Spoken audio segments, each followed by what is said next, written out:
Sir Peter Scott, écologiste et fondateur de WWT, a été chargé d'enquêter sur l'existence du monstre du Loch Ness au début des années 1960. À l'époque, selon les archives du scientifique de l'université de Cambridge, la reine était très intéressée par l'existence de la créature marine.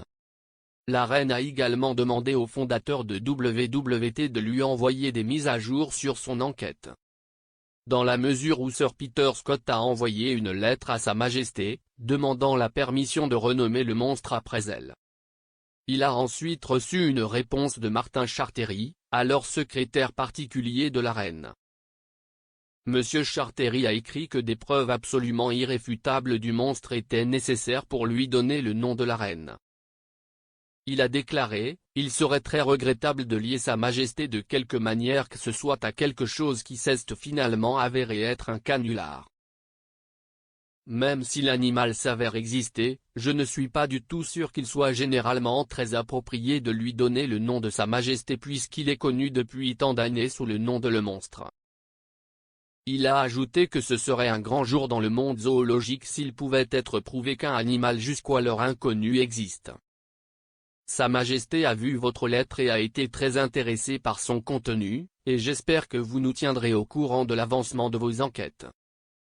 Sir Peter Scott a nommé la créature mythique Nessitra rhombopteryx en 1975, qui est rapidement devenue Nessie pour le grand public. Le nom était basé sur le grec ancien pour le monstre de Ness avec la nageoire en forme de losange, basé sur une photographie sous-marine floue d'une nageoire supposée. Le Daily Telegraph a rapporté que Nessitra rhombopteryx était un anagramme de Monster Canular par Sir Peter S. Cependant, le chercheur de Nessie, Robert Rhine, un avocat américain, a pris 2 photos supposées du monstre dans les années 1970. Il a réfuté l'hypothèse du Télégraphe et a plaisanté en disant que les lettres pouvaient également être lues comme une anagramme de « oui, les 2 images sont des monstres, R ».